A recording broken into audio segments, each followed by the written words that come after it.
isa sa pangunahin at nauuso mga bagong teknolohiya ngayon sa internet ay ang tinatawag na vlog.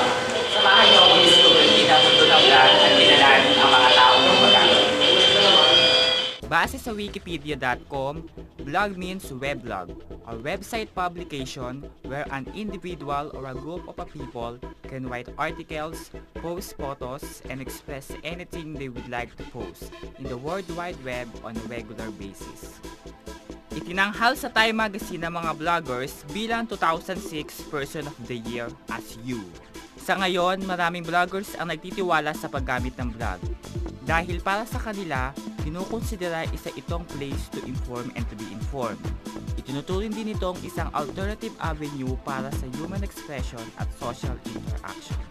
Iba't iba mga klase ng topics ang isinusulat ng vloggers sa kanyang vlog. Meron nagtatalakay ng mga seryosong topics tulad ng current events at political commentaries. Ibang mga vloggers naman, dahil sa kanilang mga interesting views, mga informative essays at mga opinions ang kanilang isinusulat. Ang iba naman ay mga personal in nature, tungkol sa dating, family and friends, vacations, work and business experiences, schoolwork at activities, at sariling karanasan mo sa buong araw. Ilan lamang sa mga Pilipino ang gumagamit ng social networking tulad ng vlog noong taong 2001 dahil sa papausbong pa lang ang mga social networking noon.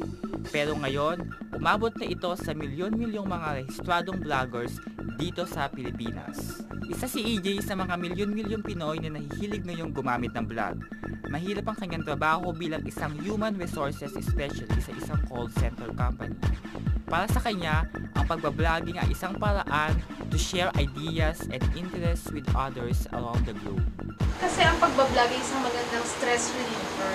Kapag pagod ka na sa trabaho mo sa maghapon, ang daming ng tao nakagihan ng video, nagagalit ka, hindi mo naman pwedeng i-express kasi syempre, kinakausap mo sila, kailangan professional ka kapag harap mo sila.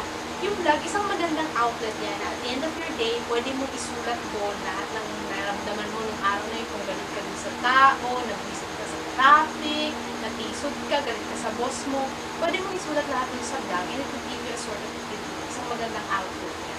Ayon sa kanya, malaki ang naitutulong ng paggamit ng vlog sa kanyang trabaho bilang isang HR specialist. Oo naman, kasi yung ibang tao, iba-iba yung way, kung paano na ito-throw yung weight nila sa iba. Yung iba nagpa-power trip, yung iba nagpupunit ng papel, yung iba nag-uminom ng maraming kape, nagpapaspa, can't afford ako mag-spa palagi, di ba?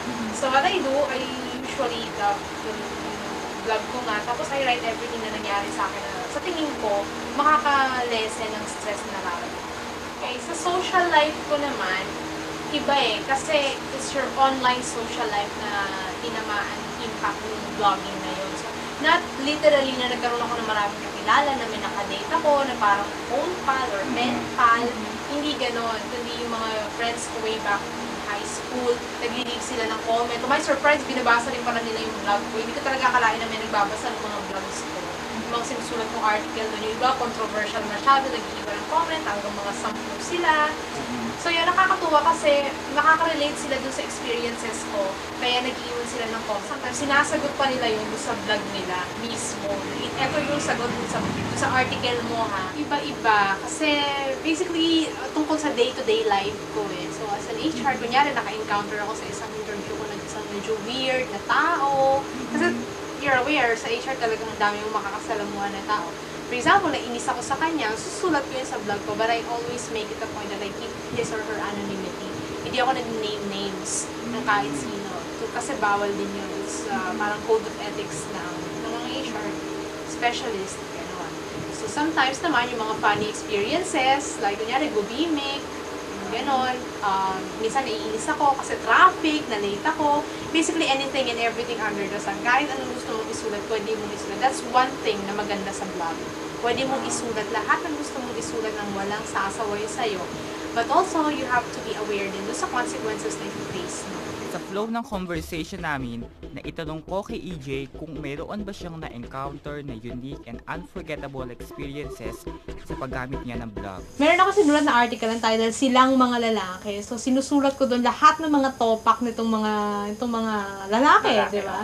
So, sinulat ko doon na kung ano-ano na bakit yung mga lalaki na yan, kapag ka maganda ang mga girlfriends nila, gusto nilang maganda ang mga girlfriends nila dahil proud sila. Pero kapag ka meron ng nandidigaw na iba or meron ng mga tumingin, nagagalit sila.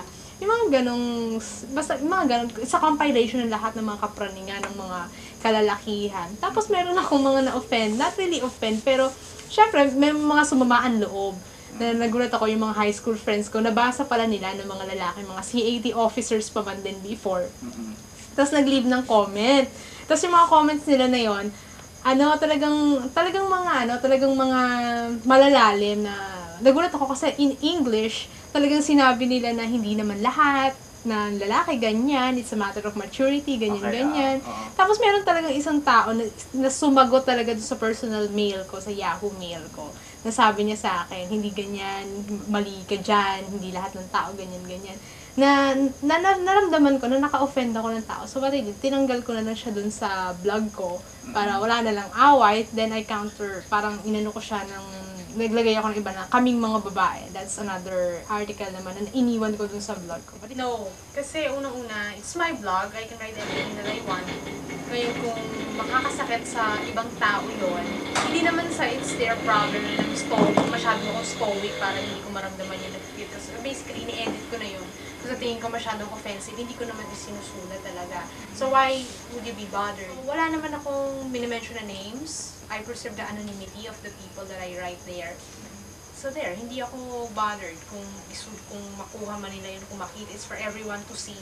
And anyway, I could take it off kung ayaw ko na. Meron din. There's always two sides of the story. Hindi mo naman may iwasan na laging puro positive na lang. Of course, there are negatives. And I'm sure alam mo rin yun na yun din yun eh. Kung you could post everything that you would like to, hindi mo hawak ang takbo ng utak ng ibang tao. So, merong isang reader ka na pwedeng magalit, may isang reader ka na pwedeng matuwa, meron kang pwedeng maging kaibigan. Of course, meron ka rin pwedeng makaaway. And always remember that anything you say could backfire you. So there, kung nagsulat ako ng kunyari, medyo offensive, syempre pwede silang magalit. But basically, I don't care. It's just a blog. Hindi yan legal, hindi ka naman, I think, hindi ka pwedeng i-demanda ng oral defamation dahil dyan, or slander, or siguro case-to-case basis then. I'm not really sure kasi ako naman, I always pick the topic eh. Kung ano, I avoid yung you know what topics to avoid are. Like, races, ethnicity, sex, or yung mga medyo delikadong topic. I avoid it. Katulad nga na sinabi ko sa'yo, it's like my personal experiences. Something about me, because that is my blog. So, kung ano man yung sinulat ko doon, pwede silang magalit, pwede silang matuwa, as I mentioned, pwede ka makagain ng friends, makakagain ka rin ng enemies. Just know what are the topics to avoid. As I mentioned, yung sa race, hindi ka dapat maging racist, yung ethnicity ng tao, hindi ko umuita yan, or probinsyano yan, Bisaya yan, yung degrade yung tao. So yun, what else? Yung religion, diba? Hindi dapat sinusulat yan dyan. Anything that is personal na inaatake mo yung tao. So, dapat din, you should avoid it. So, I mentioned to you, dapat yung anonymity ng tao, pinipreserve mo. And also, limited degree kung sino yung makakabasa. Kasi dapat, depende rin sa audience mo yan. So, if you are using, kunyari, isang website na kung saan add ka ng friends mo, and then hindi mo na monitor, iba-iba na yung age na you could have friends na nasa high school, you could have friends na nasa medyo college, you could have friends na medyo nasa working environment, nasa corporate world na. So, iba-iba yung thinking nila. So, you have to be aware din doon. You consider that factor as well. So, limited degree kung sino yung makakabasa, know your intended audience, and higit sa lahat, watch your vocabulary, watch your words, because anything you say could fire back. Diba? Anything that you say could reflects you, kasi ikaw yung writer niyan eh. Ikaw yung sumulat niyan. So, it's your reflection. So, kung puro mura yan, it's your reflection.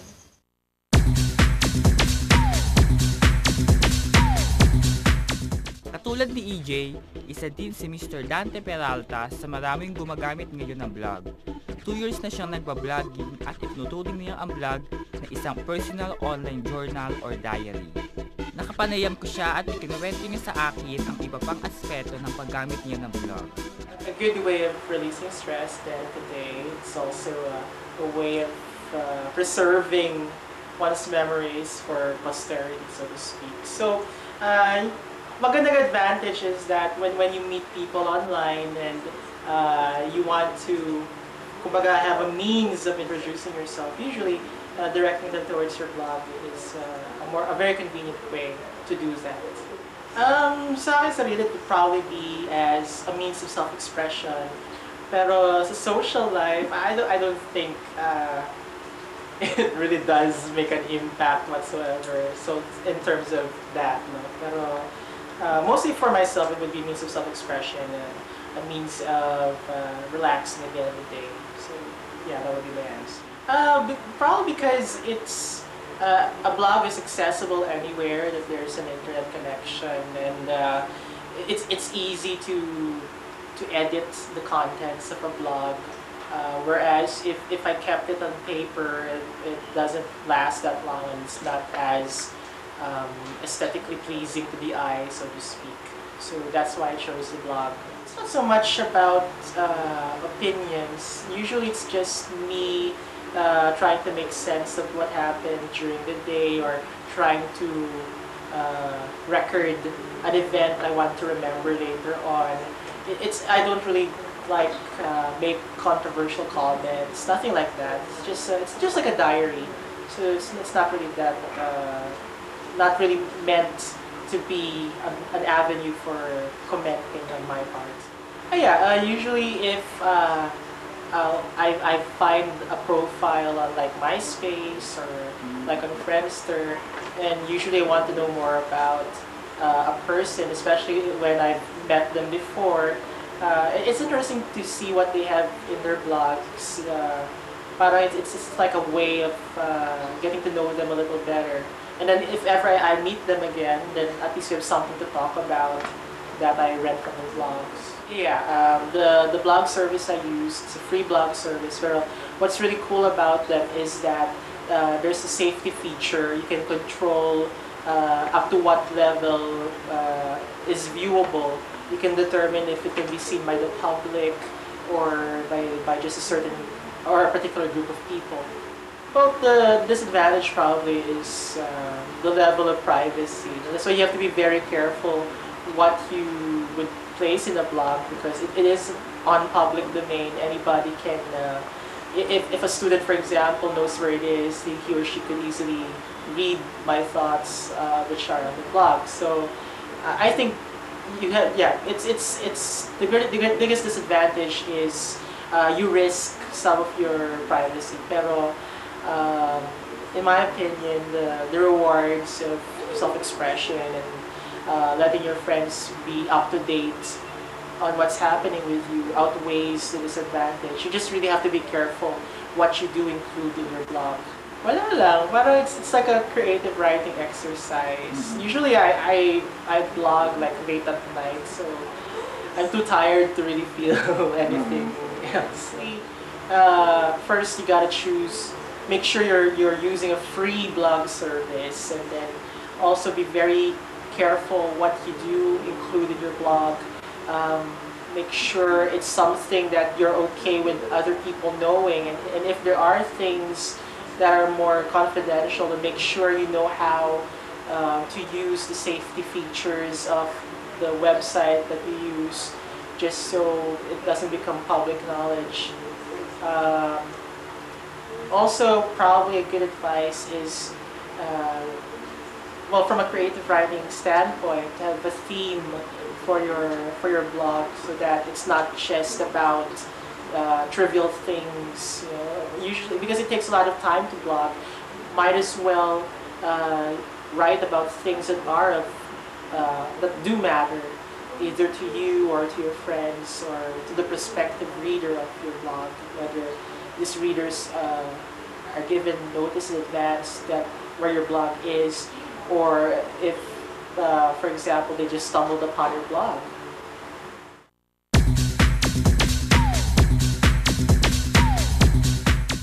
Individualization at online identity ang pangunahing elemento ng paggamit ng blog.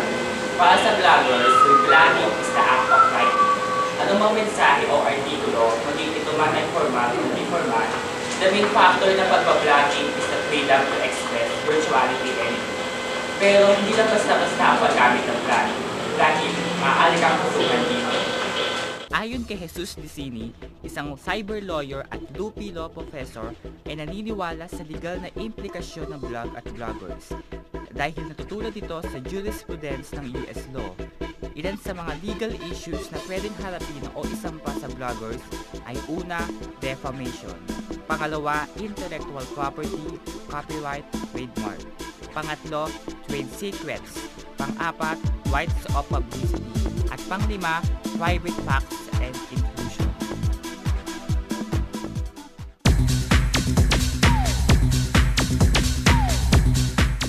Para sa iba pang opinyon tungkol sa social networking tulad ng blog, nakapanayam ko si Mrs. Divina Bartolome, isang sociologist, kung ano ang magiging epekto ng mga social networking sa ating lipunan at sa mga taong gumagamit nito. Para sa akin, maganda ito kasi nakakapag-express, no, ang isang tao ng kanyang thoughts, ng kanyang ideas, nakapagbigay siya ng comments, no, sa iba't ibang sitwasyon sa ating kapaligiran.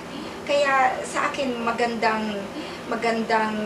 itong blog na to kasi na ilalabas, no, ng isang tao ang kanyang nasa kanyang kalooban, no.